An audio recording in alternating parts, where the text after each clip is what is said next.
Today is Monday, September 11th. It's week one recap. This is the Monday Morning Post. I'm Ryan Sampson, the producer of this show. I'm joined by my guy, Dexter Henry, our New York Post anchor. Dexter, how you doing, man? I'm doing good, man. It was a busy week one of football, and we get to talk about a lot of stuff going on here. So I'm excited to talk about it with you. Yeah, me too, man. This is a new show we're going to start this season. Obviously, we're going to recap every Monday morning, all the action we saw on Sunday, our biggest takeaways. We're going to have a special guest, Ryan Dunleavy, our New York Post NFL writer, is going to join us in a little bit. He's going to talk about his biggest takeaways from all of Sunday, and we're going to give some of ours here. And we're going to start off with our first one here, Dexter. I want to talk about this Sunday night game between the Giants and Cowboys. An absolute beatdown. The Cowboys destroyed the Giants. They were all over them. It was 40-0. It was over by halftime, if we're being honest, in a sloppy game for the Giants. The rain came down towards the end. Dex, my biggest takeaway from this is two things. The Cowboys out-hustled, outplayed, out-coached, outdid everything when it came to them coming into this game versus what the Giants did. They show they are the better team. But the other takeaway I have is that Daniel Jones, who got a huge, monstrous extension this offseason, you got to be better than that. I don't care that Micah Parsons is one of the best defensive players in the NFL. He's in your face all the time. You can't be throwing that interception, running towards the sideline. I don't know what that was. And in my personal opinion, you just have to play better. They are under Brian Daboll's offense for a second year now, learning everything. You have more weapons, and it just was a pitiful performance, if I'm being honest. If you're looking at Daniel Jones after he got that huge extension, that was an embarrassment. That was not good. So that was one of my takeaways too, because when I watched this, when I was watching the game, working in the studio last night, watching the game, and I'm like, man, Daniel Jones is going to get roasted. They gave him the bag. He secured the bag, had all this money. And then you come out and do that. Look, we can give the Cowboys defense credit. The Cowboys defense credit looked damn good. Are they 40-0 good, better than the Giants? I don't think so when you look at the talent on the roster. But the Cowboys defense is legit. And listen, again, we're going to talk about all this stuff week to week. This is week one. You got to pump the brakes a little bit. The Giants are probably not as bad as they've looked. The Cowboys might not also be as good as they've looked. But to your point, Daniel Jones, I mean, you got to be better than that. The offense has to look functional. The offense didn't look prepared outside of the first drive of this game, where they looked like they were going to score. Yeah. Then the field goal gets blocked, and it was a wrap from there. That's where the game was over. It was a wrap from that point right there. Right. You thought you were going to get 3 points there, and instead it's 7-0 Cowboys after you get the field goal blocked. Unbelievable. And then it was just like the Giants didn't know how to play. The offensive line looked terrible. I mean, as good as the Cowboys were, Jones was running for his life, had no time to throw. When he threw, sometimes he made terrible decisions, like the one where he's running through the sideline and throws the pick. The Giants just looked terrible in every phase of the game. There's just no doubt about it. And the way I've been very high on Brian Daboll, this team just didn't look prepared. Do I think that was my takeaway, dude? They didn't look prepared right? at all. Okay, I'm not tripping on that. You feel like they did not look prepared. I think the thing that shocked me, right, is you can have that blocked field goal on that first possession, but then there was like no fight, no response. Yeah. Even after halftime, where was the fight and the response, Ryan? Obviously it wasn't. You're spot on. You're spot on. They weren't prepared. I think they were shook when the field goal was blocked, and they're like, oh boy. And they didn't look like they were in the game, to be honest with you. I said that I tweeted this last night, but I said everything the Giants is doing looks predictable on offense for this Cowboys defense. And the Cowboys defense is fast. It flies around the way Micah Parsons is used. They line him up on the inside over the center. He was abusing the rookie John Michael Schmitz. John Mitchell Schmitz. I mean, it was an embarrassing display of football if you're a Giants fan this morning. And like you said, they weren't prepared. I think they were outcoached by Mike McCarthy. And it's that game where if you're the Giants and Brian Daboll and Daniel Jones, you're throwing that tape away and you're saying, scrap whatever we just did last night. Forget about it. We got to move on because they got to go play the Cardinals, I believe, next week, right? And then That's correct. They got the Cardinals next week. And then they have a short week against the 49ers. So if I'm a Giants fan or a Giants player right now, I'm turning that film and just saying, forget that. Let's move on. Let's reset. We got week 2. You get 17 opportunities here, but that was a complete embarrassment last night, in my opinion. Yeah, I agree. For now, you better forget. But here's what you better remember: the next time you play the Cowboys, you got to come out with some better energy than that. I mean, you got to come out with some better energy in week 2, but it is the Cardinals. I just think it's disappointing because of divisional opponent at home, season opener, and to come out with that effort, even if when they were down 26-0 at the half, you got to come back and show me some Yeah. fight. The second half, it was nothing. Just nothing, man. Yeah. And Daniel Jones has to play better too. You have to show a better Got showing to. than that, in my opinion. It's one of the higher paid quarterbacks in the NFL. Yeah. All right, Dex, this is where I'm going to open it up here a little bit and ask you, what's your biggest takeaway besides that game last night? What was your biggest takeaway from all the other games on Sunday? Look, there were some teams that just didn't look good, and particularly against good defenses. One being the Pittsburgh Steelers, my Steelers team I root for, so I had my eye on this. And the Steelers against the Niners defense. Look, the Niners look good. I'm still not super sold on being on the Brock Purdy train, but with the weapons he has, you saw this last year in the playoffs. You're seeing it now. They're looking healthy from the elbow surgery. The guy's got a ton of weapons. Brandon Ayuk does his thing. You got Run DMC doing his thing. But listen, the Steelers' offense, I think we'll talk about more of this with Ryan Dunleavy. Is it the case of the San Fran defense was just good, or Steelers' offense, which got a lot of hype coming out of the preseason? And guys, it's always just the preseason. They did not look good at all. No. The difference between them and the Giants is they showed me some fight in the second half and started working on some things and was able to move the ball and was better. So if you're a Steeler fan, I think you can be encouraged by that, right? That's the one thing. But listen, we know the Niners defense is legit, Ryan. We know that this is Super Bowl caliber defense. I think it's all about not messing it up on offense. And they've got weapons on offense to do it. So I was very impressed with the Niners. And that was one of my takeaways. The Steeler defense, Steeler offense, got some concerns, but I don't feel that bad, or I'm not tripping that crazy on it. I think they'll work things out. Can I ask you a question, Dexter, about the Steelers offense here? And I think there's been a little bit of noise in the preseason, specifically with Najee Harris and Jaylen Warren. Najee had a little bit he was banged up in the beginning of the game, and then Jaylen took over, but then Najee came back in the game. Are you concerned at all about how they're using those running backs? I mean, Najee was a first-round pick. He got off to a slow start last year, but he had the lisfranc foot injury at the beginning of the season.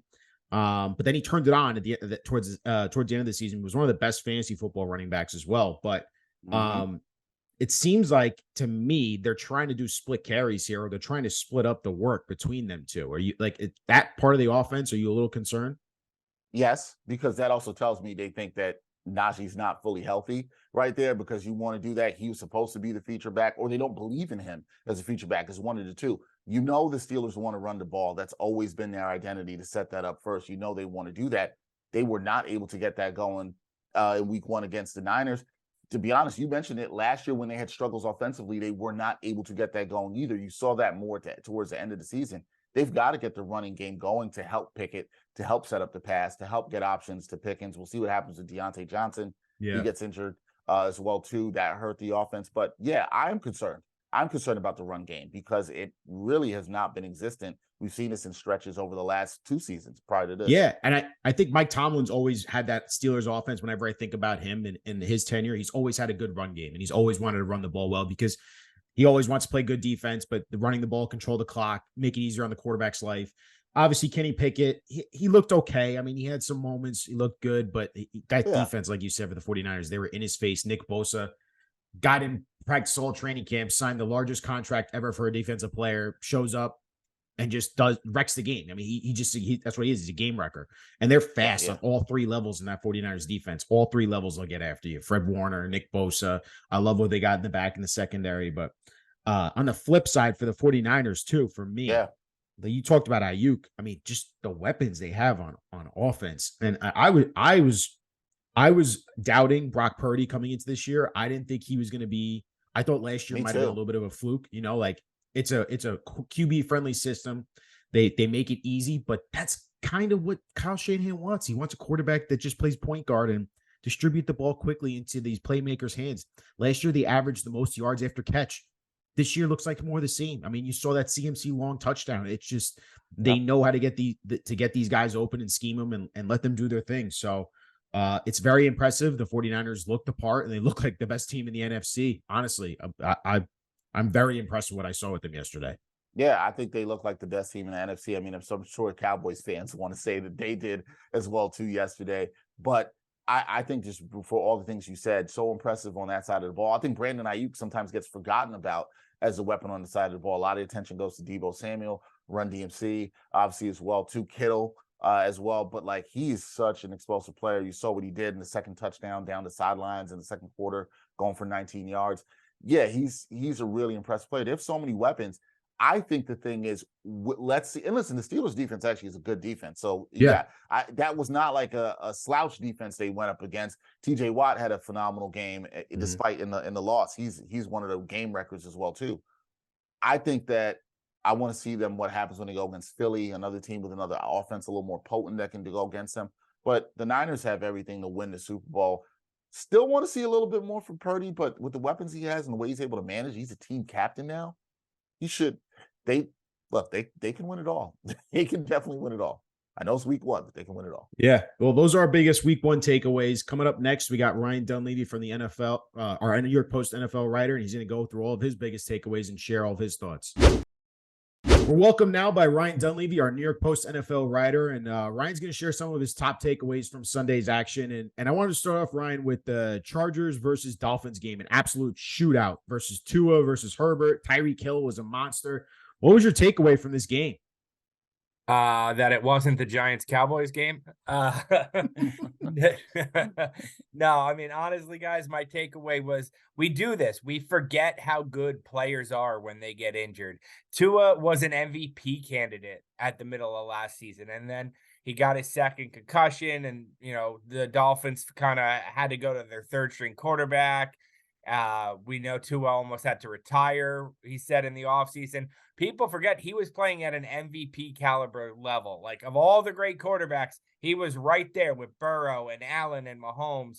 We're talking, October of last year. And you know what? He's healthy. His team's healthy. And boom, he's in the right offense again. 466 yards passing, 3 touchdowns. Looks like he can get the ball to Tyreek Hill whenever he wants. That is the new most dangerous. Sorry to Kirk Cousins and Justin Jefferson or even Joe Burrow and Jamar Chase. That right now is the top quarterback receiving combination. They just look like they're totally in sync. 11 catches for 215 and 2 touchdowns for Tyreek. Not just all big plays, some red zone plays. It totally looked like the Dolphins could get punched in the mouth and respond because of Tua. They have so much speed, Ryan, and I picked them. My pick was for them to win the AFC East. Do It's a you great look at them pick. as yeah, I think they because I believed in the offense. I didn't forget. Ryan. I thought they could come back. Do you think that they can win the AFC East? Are we jumping out the window? Is this too much in week one, or do you believe this team will be this good offensively throughout the season? I believe it's kind of like last year's NFC East, where it'll send 3 teams to the playoffs. Mm. I don't know if they can win the division. Look, I'm not going to jump out the window yet. I picked the Jets to win the AFC East, and they haven't even played a game yet. So, and I picked the Bills to come in second, and they haven't played a game yet. So I can't say that till I see tonight's game and how those 2 teams look. But they certainly look like a playoff game. The other side of this, guys, is let's not forget the Chargers, since I was 11 years old, have invented new ways to lose close games. So, yes, the Dolphins looked awesome. Tua looked awesome. I think it's sustainable. I'd like to see them do it against any other playoff contender besides anyone wearing the Chargers uniform.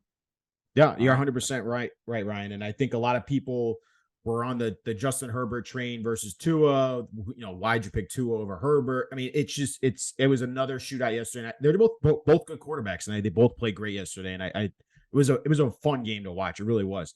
My other thing I wanted to ask you about was the Browns Bengals game. Joe Burrow struggled, but the Browns defense got after him. What'd you take away from that game? Here's what I took away. I got a text message in May from a former NFL head coach who said, "You know who I think is going to be really good this year, who no one's talking about? The Browns." And you know why? Not because of Deshaun Watson, because of Jim Schwartz, the defensive coordinator. He's the perfect fit for that talent. And so last night around 8 o'clock, right as the Giants game was kicking off, I sent that guy a text and I said, "Boy, do you look smart." Like, that's one of those times you wish you weren't anonymous in a quote, because everybody like, wow, that guy knew what he was talking about. So, yeah, that was my takeaway is I didn't think Deshaun Watson looked great. I mean, certainly not. I mean, the 2 guys were coming into the season and you're like, are they the same guy? Were Deshaun Watson and Russell Wilson, obviously for very different reasons. Their careers went off course last year. But I didn't think Deshaun Watson looked great. I thought the Bengals defense looked great. And again, Jim Schwartz, the defensive coordinator. Now, how much of that is Joe Burrow didn't have a training camp with Yeah. his team, that probably some of it, but it's not like they're working in a bunch of new pieces, right? I mean, like, he should be on the same page with Jamar Chase, T. Higgins, Boyd when he rolls out of bed. They've been together long enough. So, he looked, you know what else? He looked like he was struggling to throw the ball in that weather, which it was a glove on, glove off. Wasn't there all that talk when Joe Burrow got drafted about how his hand size and were they Hand big size. enough? The first time in my career, I was like, wow, Joe Burrow looks like he's defeated by the elements, which is strange because it's not like he's playing in a dome at home. Just, Right. I think it's one of those games you just totally toss aside and say this is an aberration more so than maybe anything else for the Bengals. But the Browns, I think, might be for real. For real, how for real are we talking about with them too? Are we talking? That's a tough division in the AFC North. Could they be better than the Ravens? Could they be better than the Bengals and the Steelers? We'll get to them, The I'm sure. The Yeah, Ravens lost J.K. Dobbins and one of their Marcus Williams. I know Dobbins is absolutely. out for the Yep. season. I don't know. I think Williams isn't out for quite as serious, but certainly going to miss some time. And so they're already hit by the injury bug. For real, for real. Like, I think again, I mean the AFC is loaded, guys. So like I'm going to tell you, oh, I think the Chargers could be a playoff team. The Dolphins could be a playoff team. The Browns could be a playoff team. Like there's no reason the Browns can't be a playoff team. Could they compete with the Ravens and the Bengals? I mean, they certainly look like it yesterday. So Deshaun Watson's only going to get more comfortable, knock off more rust as he comes back. Yes. The answer to that, I think, is yes. I think they could compete. What would I pick them to win the division now? No, but would I be surprised if there's 2 games separating first place to third place in Mhm. that division? No. Yeah, I mean, Agree. and holding Joe Burrow to 82 yards passing is always an impressive feat, especially for that defense. And also, the Browns got Nick Chubb, who's always a stud and always good for 100 yards, and he looked awesome again yesterday. Uh, The Ryan, Browns ran the ball so much that somebody named Jerome Ford, their backup running got 15 he carries. got That's how much. 15 carries. Yeah, Harris. 15 carries for your backup running back. So yeah, I mean, they're ground and pound like defense. It's almost like the Rex Ryan Jets. That's what they're Jets, like, yeah. ground, pound, and defense. Yep. Yeah, that's what it looked like. Let's go out to the West Coast. Seahawks, Rams. What do you got for me, man? Here's what I got for you on this. We forget that like 75% of the NFL is, do you have the right head coach and do you have the right quarterback? And everything else is great, right? You need a pass rush, you need an offensive line. Be nice if you had a guy in the secondary who could make some plays. But like 75% of this league is head coach, quarterback. Well, we know they have the head coach. He's one of the best. He's got, for as long as he does this, he'll be one of the best. He'll be an innovator. He'll probably end up in the Hall of Fame if he coaches long enough. And Matthew Stafford, when his body is healthy, is a Super Bowl winning, Pro Bowl caliber quarterback, right? And by week 8, he might be held together with tape and glue because that's, he takes a beating. But when he's healthy, week 1, you have the quarterback, you have the head coach, you're going to win. And we know that Seattle has a good head coach in Pete Carroll.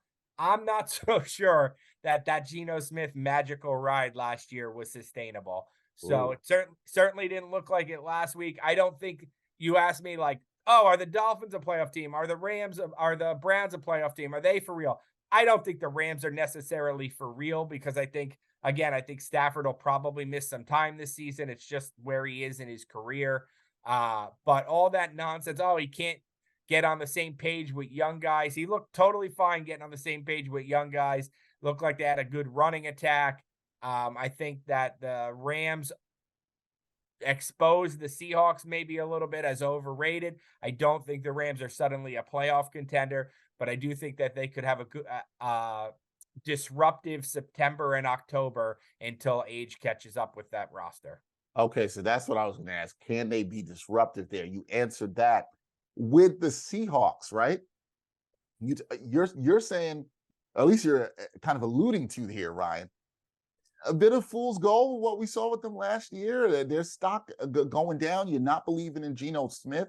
Is there any? How important is it for them to bounce back from this Week 1 performance against the Rams if they are going to be for real and be playoff contenders again?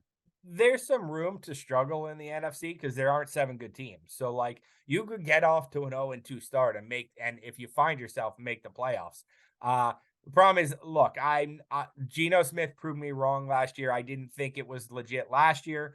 Comeback player of the year, deserved it, got a big contract. So of course I'm going to go right back to, I don't think that that's sustainable. I think that they are in the quarterback market. I think they probably made a mistake not drafting a quarterback this year, or not being more aggressive to trade up and draft a quarterback this year. So I think they were right within striking range after that Broncos pick. So yeah, I don't think it's sustainable. I don't think they'll turn it around. I like their running game, but it certainly was not effective yesterday because they were playing from behind the whole time. So I think the Seahawks, like anybody else in the NFC, much like the Giants, guys, could get off to a slow start and still find themselves, because there's going to be room for error in the NFC that there isn't in the AFC, but it better happen quickly. Yep. Geno Smith, 16 of 26, 112 yards, 1 touchdown, no picks. Matt Stafford throws for 334 yards. They ran the ball 37 times, the Rams. And Tutu Atwell, Puka Nakua. I mean, these guys go for 119 each, even without Cooper Kupp. That was pretty impressive by the Rams. Ryan, let's stay with a West Coast team, but they were playing on the East Coast, obviously, against the Pittsburgh Steelers. 49ers took it to them. Yeah, by like the middle of the second quarter, the only thing that mattered in that game was like, are the 49ers this good, or are the Steelers this bad? And like the Steelers might have been the most hyped sleeper team in the NFL this preseason, and Kenny Pickett looked awesome.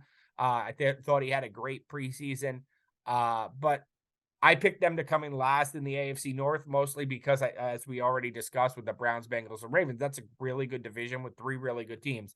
I thought they were a 7-8 win team that would just come in last, and a good team. They looked like a 5 or 6 win team yesterday. I think that is mostly where I fall on that, is that the 49ers are really good and a real threat to the Eagles in the NFC, because look, talent ends up winning most games. I know coaching matters. Talent ends up winning most games in the NFL. And they have a top 3 to 4 player at defensive end, defensive tackle, left tackle, wide receiver, top 10 player probably at wide receiver, top linebacker. 3 player, top 10 player at linebacker, top at tight end. All these guys are like the best players, right? Like Trent Williams, George Kittle, Deebo Samuel, fullback, Kyle Juszczyk, running back, Christian McCaffrey, Nick Bosa, Eric Armstead, Javon Hargrave, Fred Warner. Those guys are all top 5-ish at their position in the NFL. That is a loaded roster. So I don't even really understand how they do that under the salary cap, to be honest with you. So it's just a loaded roster. I don't think you have to press the panic button yet in Pittsburgh, but oh boy, did San Francisco look good. And they have the ultimate gift of a quarterback. I think I read somewhere that Brock Purdy is the lowest paid starting player in the NFL, something like $700,000 this year. I guess that's how you do it under the salary. That's how you do it. Yeah, that's exactly. And he look, guys, he wasn't along for the ride. He wasn't along for the ride yesterday. He was 19 of 29, 2 touchdown passes, a 111 rating. He picked up right where he left off. He isn't a game manager. He can make some plays. Yeah, the Steelers, and full disclosure, I'm a Steelers fan. They did not look good yesterday at all whatsoever, Ryan. Do you have any concern that they won't be able to bounce back, particularly on the offensive end, or do you just chalk this up as they went up against a really damn good defense? Maybe the Steeler fans should not be tripping on this, and they can bounce back coming from this. Do you see the offense getting better as the year goes on? It better. Yes, I do. Look, they've had offensive coordinator issues for a long time in Pittsburgh. Mike Tomlin has not been able to find the right guy to run his offense, going back to even when Roethlisberger was unhappy with like Matt Canada. So, it can. Najee Harris, 6 carries for 31 yards. That's not getting it done for anybody. Pickett, obviously, 46 pass attempts. That's not what you want. He's not at his best throwing the ball 46 times like a Josh Allen would be. Everything was out of whack because the game got away from them so early. Yep. I think that's not how they want to play at all. That kind of lopsided play calling distribution. Do I think they can recover? Of course, I do think they can recover, but like I was saying, there's room for error for the Seahawks. There is no room for error for the Steelers. If they're 0-3, good night the lights on the Steelers. Yeah. Can't go to that. I totally agree. The 49ers, though, like you said, I think they made a statement that they're going to compete with the Eagles as one of the best teams in the NFC, if not the best team in the NFC. Ryan, let's finish this up. Your last takeaway. Packers absolutely trounced the Chicago Bears. Yeah, you know what that was? That was organizations who know how to win, know how to win. Like, they lost Aaron Rodgers and they lost pieces on their defense and Alan Lazard on offense, and like they lost more than they gained. Well, you know what, guys? Like, smart organizations do things smartly. And I think my buddy Devin McCourty on the NBC pregame said something along those lines. Like, the Packers just know what they're doing. And that can't really be underrated. Like, when you have smart people making smart decisions, then that breeds success in your organization. There's a reason the Ravens are always good. Like, no matter who they lose, what happens, they're just always good. And the Packers might be that team. I was reminded yesterday of Dave Gettleman, the former Giants general manager, when he drafted Daniel Jones, saying, like, maybe we'll use the Green Bay model and like sit a quarterback for 3 years, and how outraged we were, thinking like, you can't use a first round pick as number 6 pick on Daniel Jones and sit him for 3 years. And like, yes, Jordan Love was the 28th pick or whatever he was at the end of the 24th pick at the end of the first round. So it's not quite the same as Daniel Jones 6, but like, the Packers might be on to something. Like, yes, in this, we need everybody right now to play to their top potential culture that we live in, immediacy society. It's blasphemous to think about sitting a quarterback for 3 years, but like, that didn't used to be blasphemous. And like, maybe the people in the 80s and 90s like knew what they were doing, and allowing Jordan Love to sit for that long behind Aaron Rodgers, just like they allowed Aaron Rodgers to sit for that long behind Brett Favre. Maybe that actually makes some sense. Like, maybe you really do learn by osmosis. And if you want to put him in the first time starters boat, he looked light years ahead of the rookies. Yeah, and it's only his second start, and compared to Justin Fields, who's had now 21 starts. The only thing I want to push back a little bit here, Ryan, is that the Packers obviously beat up on the Bears, but are the Bears maybe just that bad, and maybe we shouldn't buy too much hype into the Jordan Love right now? Maybe, but there was plenty of people picking them to be a playoff team in the pre. There were plenty of people saying, "Oh, don't give the Lions the NFC North just yet." I mean, this is the year Justin Fields takes his Daniel Jones style leap and becomes more than just a running quarterback, and he can pass now, and they're a dangerous team, and they got upgraded weapons with DJ Moore, and there are plenty of people on the Bears bandwagon before the season. I wasn't one of them. But if you don't put the Bears and Lions in the same sentence, unless we're talking like the Wizard of Oz or something, don't put the Bears and Lions in the same sentence for me after the Lions beat the Chiefs and the Bears laid a huge egg against the Packers. Yeah, for me, it was the Bears look kind of like the same old Bears, Ryan. I was with that too. A lot of people were saying, hey, this team's got to be better.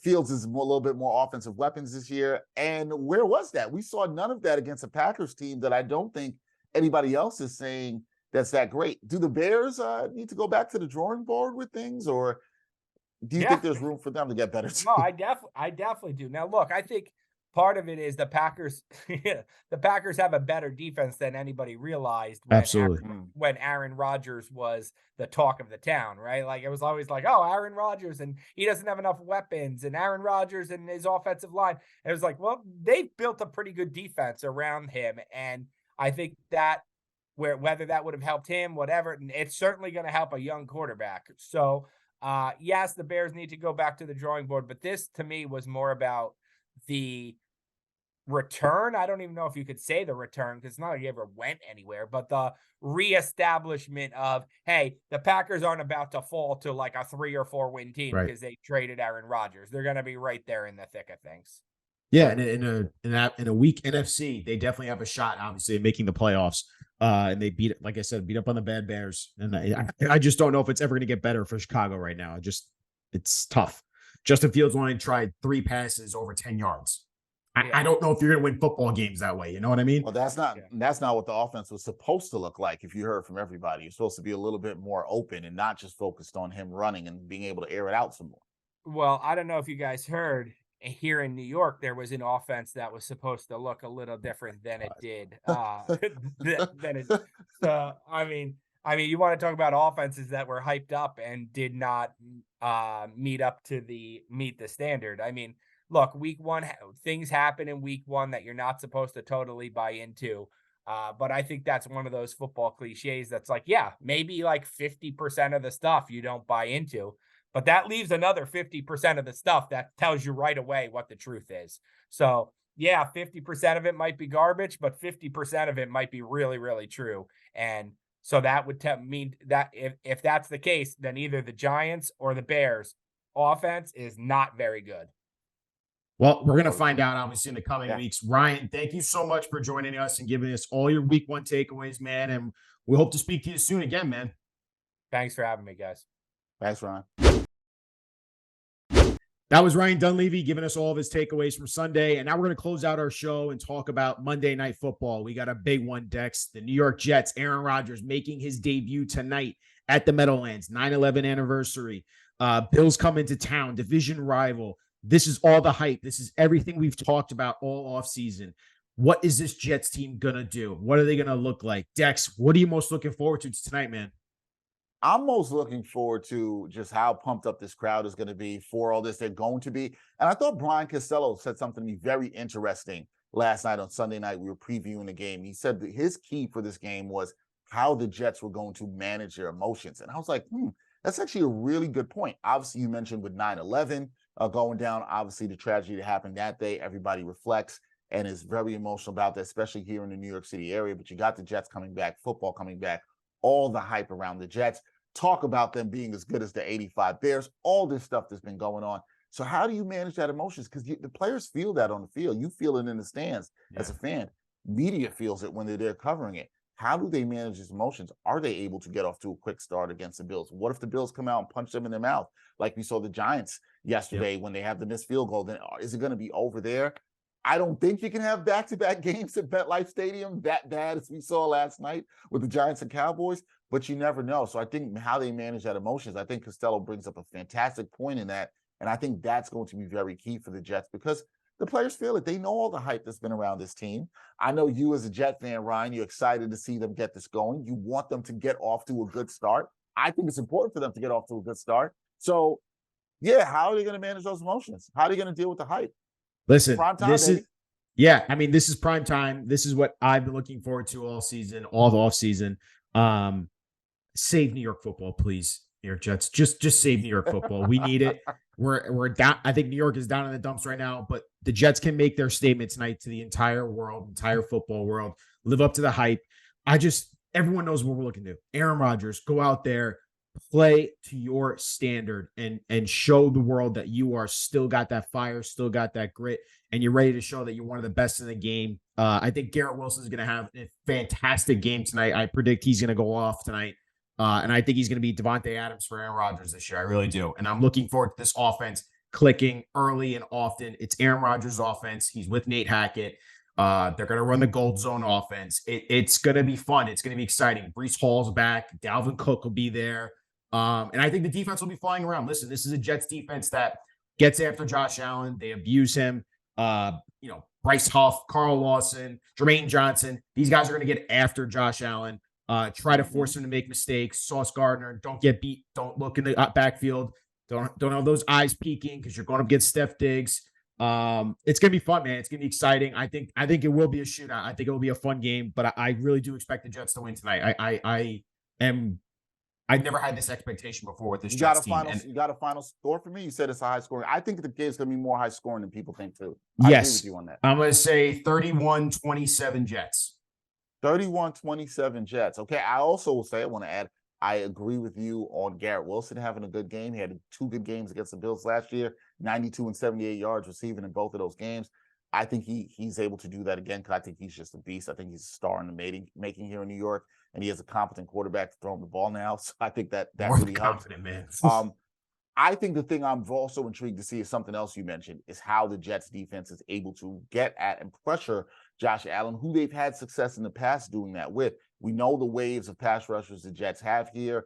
Josh Allen, who also has the ability to run. Yeah. Can you get him to scramble a little bit? So it's also how can you contain him as well, too, with the run game. We know he has that ability, but I think the Jets pass rush, is going to be very impressive. They've had success against the Bills. It's going to be key in this game, in my opinion, if they're going to win it.